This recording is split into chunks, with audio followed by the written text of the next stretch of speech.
O livro Nunca Desista dos Seus Sonhos, ele foi escrito com as entranhas do meu ser. Eu escrevi, me lembro muito bem, durante o processo de construção dos textos, escrevi e reescrevi pelo menos umas 10 vezes e foi escrito de maneira poética. A minha intenção era abordar os sonhos de um modo diferente do que as pessoas comumente têm. Para as pessoas, sonhos são desejos, são intenções, mas o inferno emocional está cheio de pessoas bem intencionadas. Sonhos não são desejos. Sonhos são projetos de vida. Desejos são reações superficiais. Eu desejo ter bons amigos, eu desejo ser um colaborador numa empresa que faz a diferença. Eu desejo ter uma história de amor bela, poética. Eu desejo ser um excelente estudante. Eu desejo ser calmo e eu sou irritadiço. O desejo ou os desejos não resistem aos problemas ou ao calor das dificuldades na segunda-feira. Por isso que 99% dos desejos morrem ao longo da jornada existencial, enquanto sonhos são projetos de vida. Sonhos são elaborados em nossa mente e se tornam partes da nossa essência. E sonhos têm de estar unidos com disciplina. Disciplina é garra, transpiração, labuta, resiliência. Sonhos sem disciplina produzem pessoas frustradas, que não materializam ou não realizam os seus projetos. E disciplina, por sua vez, garra, transpiração, dedicação sem sonhos, é um outro problema. Produz pessoas autômatas, que fazem tudo da mesma maneira, levantam, reclamam, criticam, trabalham, dão as mesmas respostas. São pessoas automatizadas, robotizadas. Portanto, sonhos sem disciplina produzem pessoas frustradas e disciplina sem sonhos produz pessoas robotizadas e automatizadas. Você divorciou seus sonhos da sua disciplina? Se divorciou, muito provavelmente você vai ter dificuldade de fazer a diferença num ambiente social. Você vai ter dificuldade de impactar, inspirar pessoas, dificuldades de andar por ares nunca antes respirados. E sonhos sem riscos não são sonhos, são reações protegidas debaixo do cárcere do conformismo que não levam as pessoas a andar por ares nunca antes respirados. Por isso, quem vence sem riscos ou quem sonha sem riscos triunfa sem glórias. A vida é um grande contrato de risco. Aplausos e vaias, sucessos e fracassos, risos e lágrimas fazem parte da nossa história. Quem tem medo desse contrato de risco vai chafurdar na lama da sua autoproteção, uma proteção que se torna cruel, um cárcere mental. Quem tem medo das vaias, das rejeições, das crises, talvez não sofram grandes estresses, mas também não chegarão a lugares que nunca os outros chegaram. Alexander Graham Bell, ele disse certa vez, Alexander Graham Bell foi o inventor do telefone. Se você andar pelos caminhos que todo mundo andou, você vai chegar a lugares que todo mundo chegou. Por isso, se você quer ir além, se você quer inovar, você tem que aprender a correr riscos.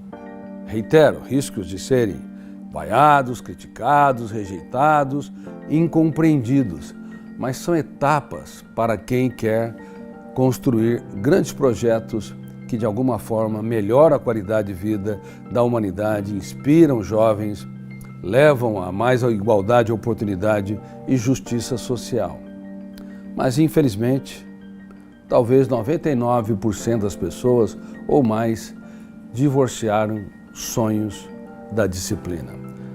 Quando os dias mais tristes chegam, quando o mundo desaba sobre eles, quando bate na porta as decepções, eles simplesmente vivem o seu continuismo. E você? Vive um continuismo atroz? Sabia que isto é um presídio mental? É um cárcere mental que pode levar você a ser asfixiado a vida toda, ainda que você trabalhe, ganhe seu salário, ainda que você tenha certo respeito na sociedade, mas te impediu de você criar ideias, desenvolver conhecimentos, novas tecnologias que impactasse a sociedade. No livro Nunca Desista dos Seus Sonhos, eu falo sobre os grandes sonhadores. O primeiro deles é Jesus Cristo.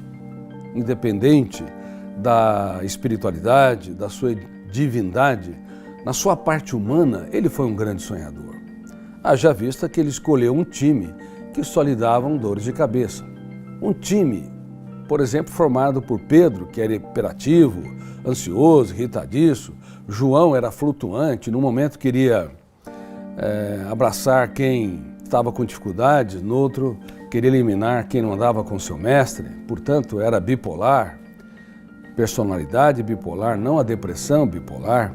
E Tomé era paranoico, acreditava na teoria da conspiração. Você acredita na teoria da conspiração? As vacinas vão nos controlar, elas podem produzir gravíssimas consequências, sem observar os históricos das vacinas e sem observar que sem elas nós não chegaremos a mais de 7 bilhões de habitantes, porque a humanidade arrastou cerca de 800 a 1 bilhão de habitantes por mais de 1000 anos. Ela não aumentou a população. Claro, faltava alimentos, mas em destaque a humanidade sofria com as grandes viroses e também sofria demais com as bactérias que infectavam o corpo. Sem as vacinas, nós não chegaríamos aonde chegamos. Mas eu quero te dizer, a teoria da conspiração faz com que as pessoas desconfiem de todo mundo. Sempre acham que tem alguém puxando o tapete, sempre acham que há algo por detrás. Claro, não devemos ser ingênuos nunca, mas toda pessoa meia paranoica sofre demais, porque sente-se perseguida de alguma forma por fenômenos ocultos. Tomé era um tipo assim. Mateus tinha o viés da corrupção, segundo os fariseus, e o melhor deles, Judas Iscariotes, o mais culto, o mais dosado, o mais sereno, ele era não transparente, infiel à sua própria consciência. O que você acha de um time deste?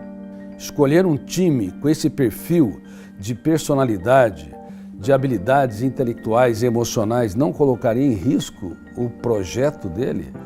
Claro que colocaria, porque ele não impunha suas ideias, o mestre dos mestres a expunha. Essa criança que é a mais comemorada do mundo nos natais é a menos conhecida no teatro da sua mente. Este homem que é o mais aplaudido de todos os tempos, chamado de mestre, o mestre dos mestres, inclusive por religiões não cristãs, é o menos entendido em relação às ferramentas de gestão da emoção que ele utilizou para executar os seus sonhos, para trabalhar a agressividade, a irritabilidade, o egocentrismo, o individualismo dos seus alunos. Se você apenas investe nas pessoas que correspondem às suas expectativas, você não é um grande sonhador. Você faz o que todo mundo faz. Se você na sala de aula aplaude só os alunos que vão bem nas notas, que são bem comportados, você está apto para formar repetidores de informação e não pensadores. Se você valoriza só os amigos que têm uma boa condição financeira ou que não te dão problemas, não te estressam, provavelmente teu ciclo vai ser diminuto. Talvez você tenha alguns amigos ou nenhum amigo. Muito provavelmente você nem seja amigo de si mesmo. Você cobra demais de si? Grande parte das pessoas cobram demais de si. E quem cobra demais de si não é um sonhador, é o estressador do seu cérebro. O mestre dos mestres investiu tudo aquilo que tinha naqueles que pouco tinham. E com paciência levou-os pouco a pouco a entenderem que cada ser humano independente das decepções e frustrações que nos causam, não é mais um número na multidão. É um ser humano único e irrepetível. Você enxerga a vida com essa leveza e essa profundidade? Sinceramente, eu raramente encontrei alguém que enxerga a vida e as relações interpessoais neste nível. Por isso não sabem namorar a vida, não sabem se abraçar, nem ver um charme nos seus defeitos e nos defeitos dos outros. São seres humanos doentes, talvez não estejam classificados na psiquiatria como uma doença chamada transtorno obsessivo-compulsivo, uma síndrome do pânico, uma depressão bipolar, uma psicose. Não está classificado, mas está doente enquanto ser humano que não desenvolveu habilidades como pensar antes de reagir, a empatia, a capacidade de se reinventar, a resiliência, a capacidade de trabalhar perdas, dores e frustrações, a capacidade de dar tantas chances quantas necessárias para si e para os outros. Nesse sentido, muito provavelmente, e eu estou sendo generoso porque é mais do que muito provavelmente, nesse sentido, as sociedades modernas se tornaram um manicômio global. E é isso que eu falo no livro O Futuro da Humanidade, e não apenas no livro Nunca Desista dos Seus Sonhos. O Futuro da Humanidade vai ser filmado pela Netflix no começo do ano, e ele vai para as telas dos cinemas do mundo e também vai para o streaming da Netflix. Um manicômio global, onde as pessoas cada vez mais estão afastadas de si, perderam a sua essência, não brincam, não libertam seu imaginário, não criam, são rígidas, ruminam perdas, mágoas e frustrações. Aprendam com o mestre dos mestres. Dê o melhor de si para aqueles que estão ao seu redor. Uma pessoa grande se faz pequena para tornar os pequenos grandes. E eu me fiz pequeno, num bom sentido da palavra, quando eu fui convidado por uma nova rede social americana chamada Got Chosen. Você pode encontrar o convite no link da minha bio no meu Instagram, Got Chosen. Eu fui convidado, reitero, para desenvolver um programa 100% gratuito de saúde emocional ao lado do perfil de cada usuário, brasileiro, americano, russo, dinamarquês. As pessoas, usuários, milhões deles, vão entender que minha paz vale ouro, o resto é lixo. Se a minha paz vale ouro, o resto é insignificante, eu não posso negociá-la de maneira irresponsável. Mas a maioria das pessoas, quando sofrem uma crítica, uma rejeição, vendem a sua paz por um preço vil, porque compram aquilo que não lhe pertence. Isso não é sonhar, isso é adoecer. Isso não é desenvolver projetos, é se enclausurar e se encarcerar. Nunca desista dos seus sonhos de ter uma mente saudável, uma emoção feliz, tranquila e serena. Se você compra aquilo que não lhe pertence, a tua paz não vale ouro, a tua paz vale quase nada. Se as pessoas facilmente roubam sua tranquilidade, ela não vale ouro, porque você não a protege. A maioria dos seres humanos não sabem proteger a sua emoção, não sonham com uma saúde emocional sustentável e inteligente, baseada nas ferramentas de gestão da emoção. Um outro sonhador espetacular foi Abraham Lincoln. Abraham Lincoln, o grande político americano, ele foi um colecionador de derrotas. Sua noiva morreu, seus primeiros negócios faliram, ele se candidatou a deputado uma vez, perdeu, candidatou-se a deputado de federal, também perdeu, voltou a candidatar, perdeu. O que você faz quando os fracassos, eles em sequência, te abarcam? Ele continuou se candidatando e era o senhor derrota.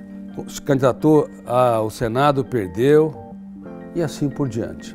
Décadas consumiram este homem, até que ele se candidatou à presidência da República e todo mundo achava que era mais uma sucessão de frustrações.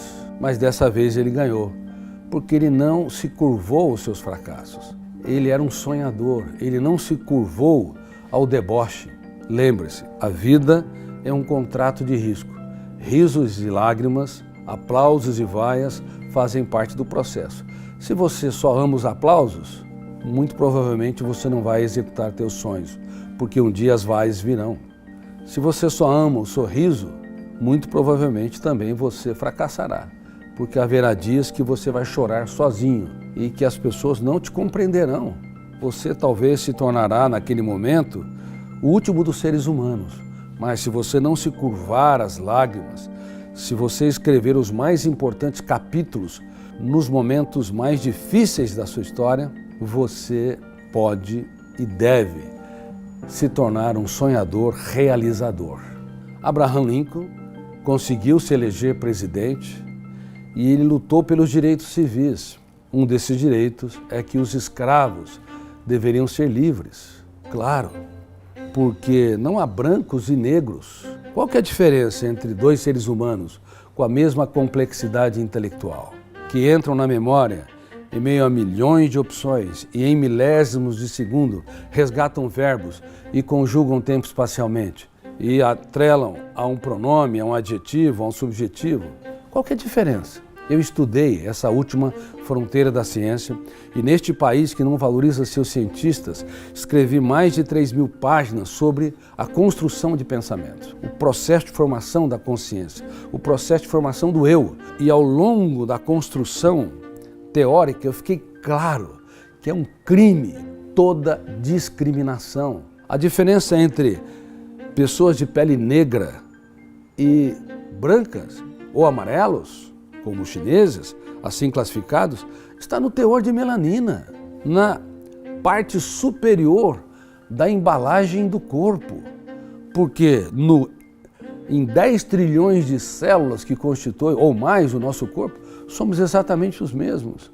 Nas 86 bilhões de células que constituem o nosso cérebro, somos exatamente os mesmos. E, mais ainda, no processo de construção de pensamentos, que opera em milésimos de segundos, com uma velocidade incrível, uma complexidade inimaginável, até inenarrável, nós somos exatamente os mesmos.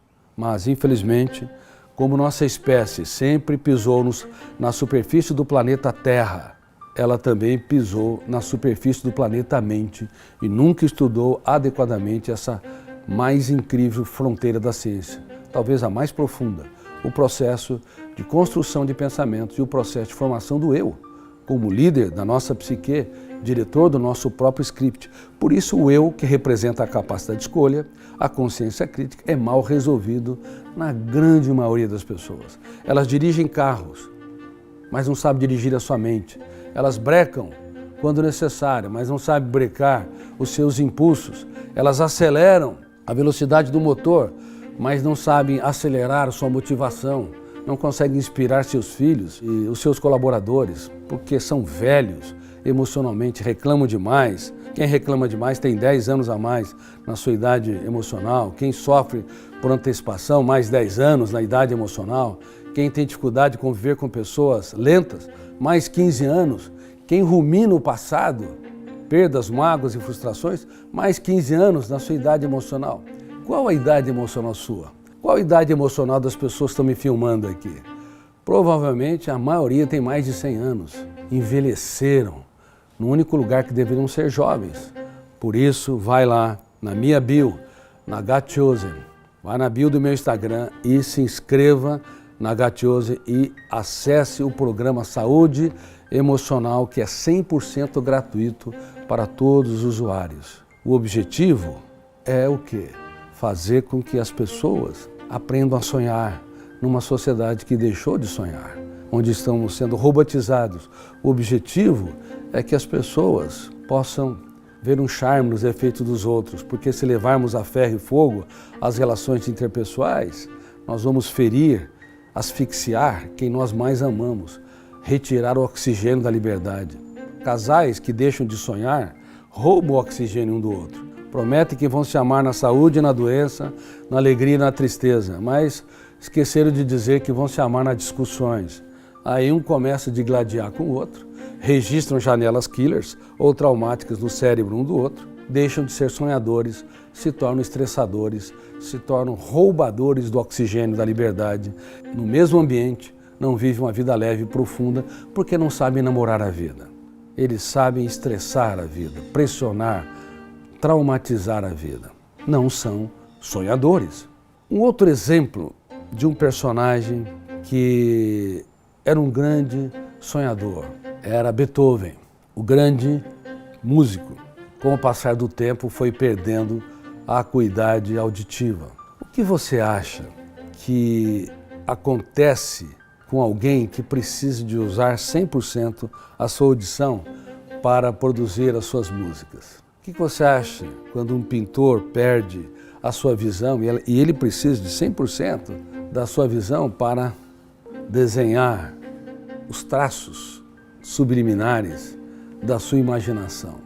Beethoven, ele se deprimiu, se angustiou, começou a perder o prazer de viver à medida que a acuidade auditiva foi diminuindo. Mas ele era um sonhador, ele nunca desistiu dos seus sonhos. Por isso, mesmo ele perdendo a audição, ele usou estratégias para poder compor.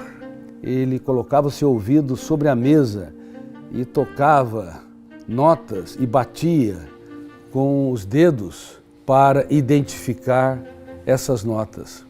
E assim, ele conseguiu compor belíssimas sinfonias, como a 8ª Sinfonia de Beethoven. Eu me lembro que certa vez, no Teatro Municipal de Ribeirão Preto, o maestro com a orquestra tocava as sinfonias de Beethoven e eu ia dissecando o psiquismo dele, as suas alegrias, os seus dramas, os aplausos e as suas crises, e mostrando que um homem que não se curva às suas dores pode ir a lugares inimagináveis. Reitero, quem vence sem riscos, quem sonha sem riscos, triunfa sem glórias. Infelizmente, a maioria das pessoas morrem pelo caminho. Não morrem porque foram frustradas pelos outros normalmente, foram bloqueadas ou não tiveram sorte. Morrem na construção dos seus sonhos porque elas são autopunitivas, autocobradoras, porque elas se curvam à dor, aos fracassos, às crises, porque os seus sonhos não as inspiram para, de alguma forma, contribuir com a humanidade. Nunca desista dos seus sonhos. Eu também fui um grande sonhador. Algumas editoras me aplaudem muito hoje, mas no passado as dificuldades foram enormes. E no livro Nunca Desista dos Seus Sonhos, eu abordo a minha trajetória.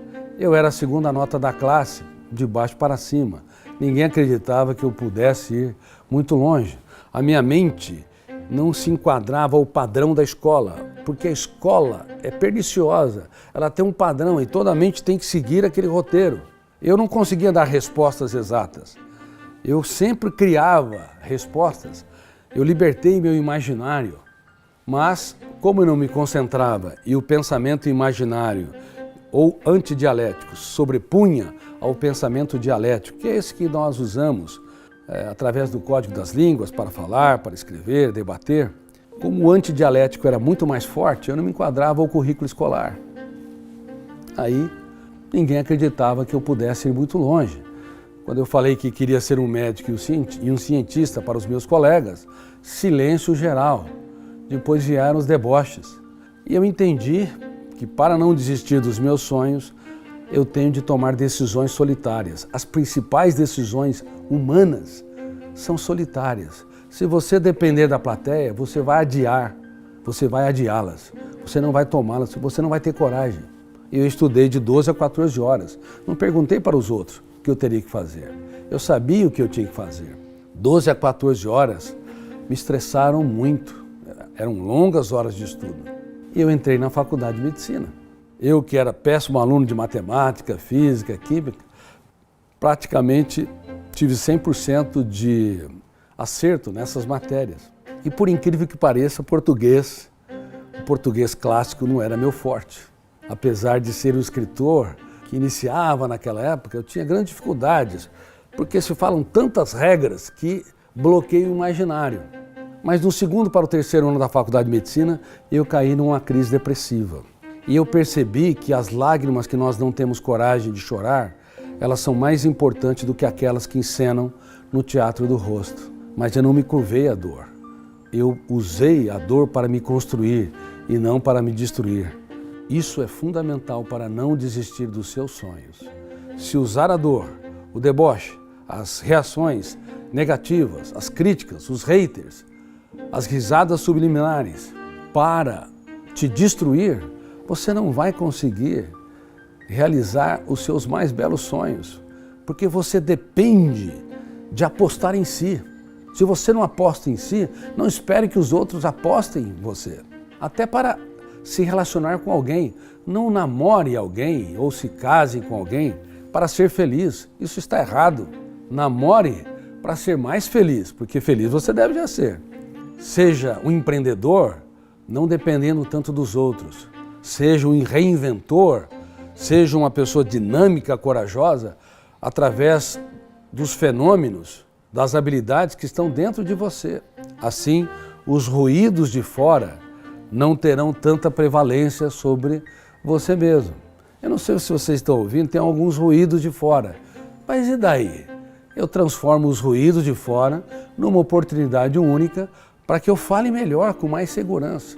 Agora, a maioria das pessoas, diante desses ruídos, crises, rejeições, deboches, se autodestroem, porque se curvam às suas crises. Bom, eu comecei a escrever e reescrever minhas ideias a partir de minha crise depressiva. Quem sou? O que sou? Por que não dirijo o veículo da minha mente? O que é o meu eu? O que está errado com a minha capacidade de ser gestor da minha emoção? Por que minha mente é terra de ninguém? Por que meus pensamentos me levam a sofrer por antecipação ou ruminar mágoas? Por que não tenho autocontrole? Eu fazia milhares de perguntas. Não sei se houve tantas pessoas como eu que perguntou demais. Aí eu entendi uma coisa: para que haja um cientista, tem de haver primeiro um grande perguntador. Para que haja um artista, tem de haver alguém, primeiro, um grande questionador. Para que haja um executivo, tem que ser um inquiridor.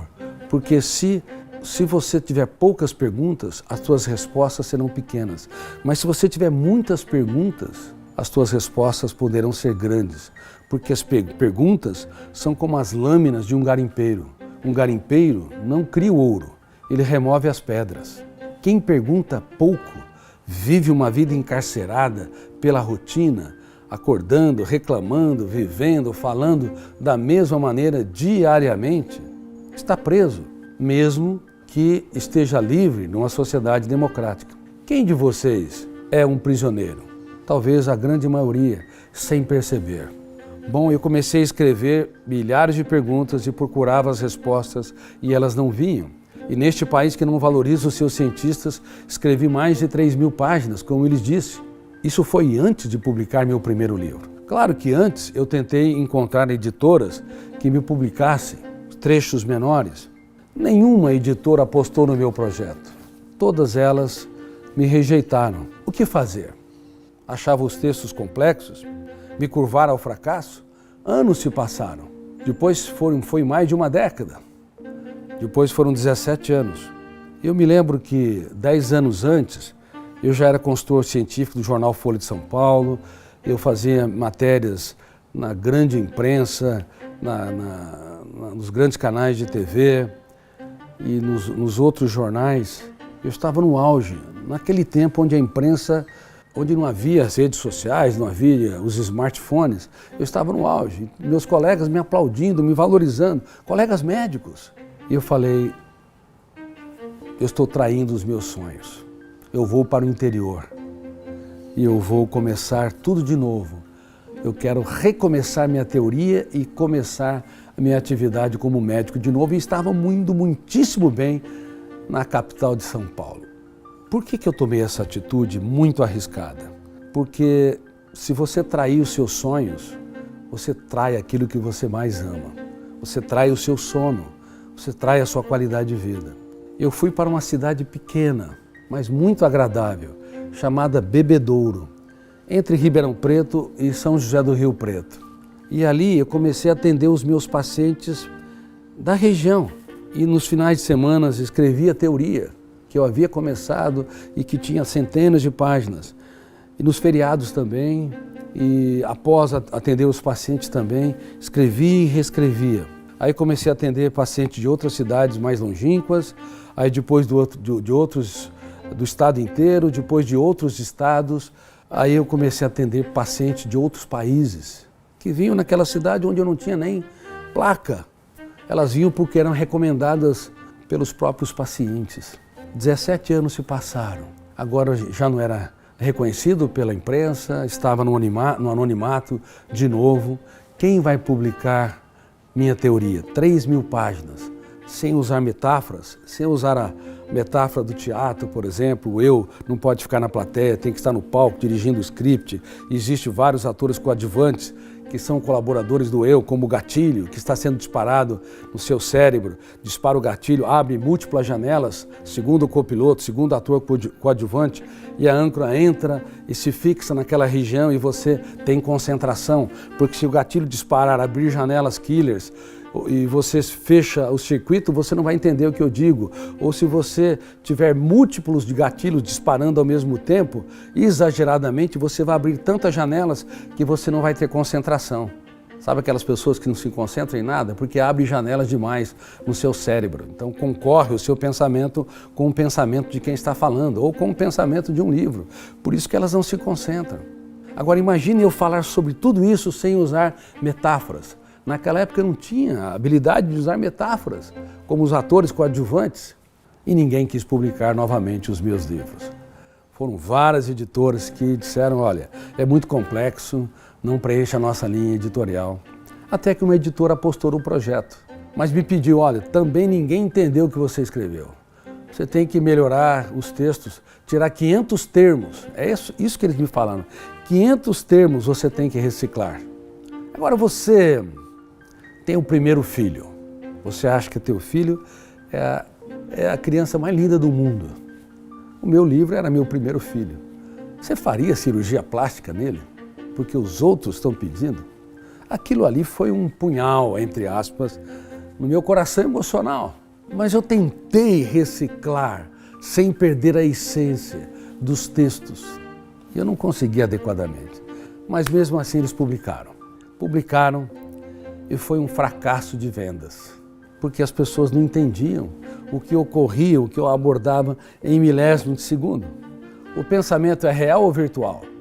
Muitos de vocês acham que é real, por isso eleva o tom de voz, por isso repete a mesma coisa quando vai corrigir um filho, ou o parceiro ou a parceira. Por isso que pressiona para que as pessoas o entendam ou te obedeçam. Toda vez que você usa de qualquer pressão ou qualquer estratégia, você acha que o pensamento é real. Mas isso é uma inverdade, o pensamento é virtual. Você só entende o outro a partir de si mesmo. E se você não esvaziar o seu ego, você está falando de si, não do seu filho, de si e não da sua namorada ou namorado. Está falando de você e não do seu colaborador.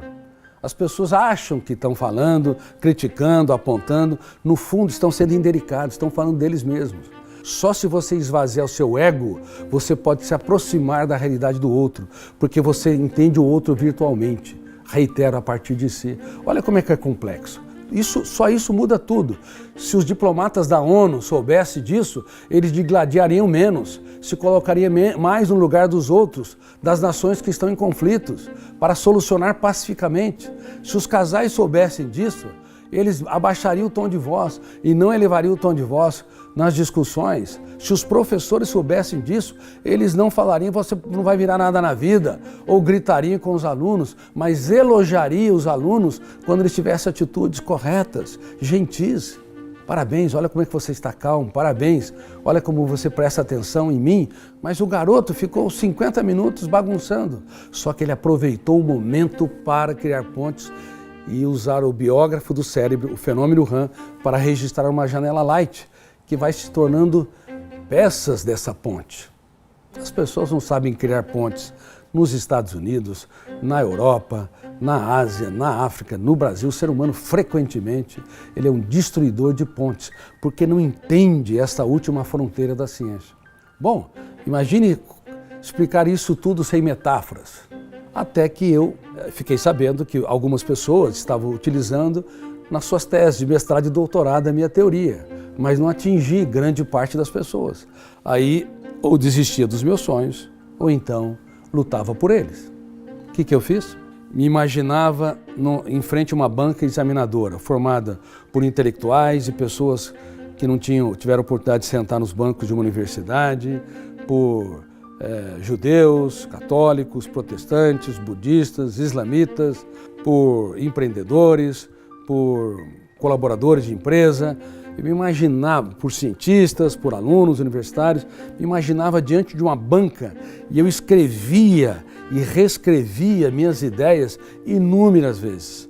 1, 2, 3, 10, teve livros que eu escrevi 20 vezes o mesmo texto. E você vai ver o Nunca Desista dos Seus Sonhos, eu escrevi com poesia. Por isso que eu falo poeticamente. Mas não falo porque eu sou grande, isso é treinamento, você pode ir mais longe do que eu fui. Inclusive como escritor e como especialista em desenvolvimento da inteligência. Minhas obras são utilizadas em institutos de gênios. Eu não acredito que uma pessoa é desinteligente. Tenho a genialidade genética que está atrelada a uma capacidade de respostas dentro de certos limites para estabelecer o QI ou o quociente de inteligência. Mas a melhor genialidade não é aquela de origem genética, é aquela que quando alguém te ofende, você não compra aquilo que não te pertence. Você é um gênio emocional.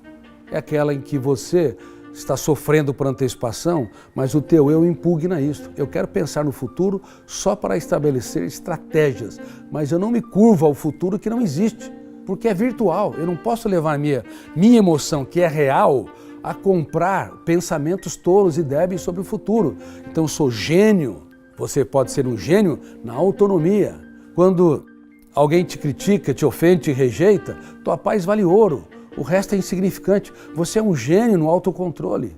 Quando você entende que quem vence sem riscos triunfa sem glórias, você é um gênio no empreendedorismo, porque você anda por ares nunca antes respirados e não se curva aos fracassos e às crises. Que tipo de gênio você quer ser? Gênio genético ou um gênio socioemocional e intelectual? Mesmo os gênios genéticos precisam de todas essas habilidades que eu disse. Trabalhar perdas, frustrações, se reinventar, proteger a sua emoção, não se curvar à dor, sua paz vale ouro, o resto é insignificante e assim por diante. Por isso que meus livros também são utilizados entre sobredotados. Bom, eu não desisti dos meus sonhos. Foi muito difícil. O resultado é que milhões de pessoas me leem anualmente. E vou falar com muita humildade, alguns de vocês já sabem disso. A imprensa me considerou o autor mais lido do país nos últimos 20 anos, no século XXI. E além disso, as editoras me consideram, pelo menos algumas, o psiquiatra mais lido do mundo na atualidade e também o mais filmado. Mas o que eu sou? Apenas um carregador de pedras que quer construir alguns pilares para contribuir com a humanidade, para que ela seja mais saudável, inteligente, altruísta, solidária, para que ela resolva pacificamente os seus conflitos. Quem eu sou? Um carregador de pedras que não desistiu dos seus sonhos. Nunca desista dos seus sonhos, porque uma vida sem sonhos é uma história sem aventuras, é uma atmosfera sem oxigênio, é uma emoção sem liberdade. Um beijo no coração de Augusto Cury, na esperança que vocês nunca desistam dos seus sonhos. Sonhe muito, mas nunca desista deles, mesmo quando o mundo desabe sobre vocês.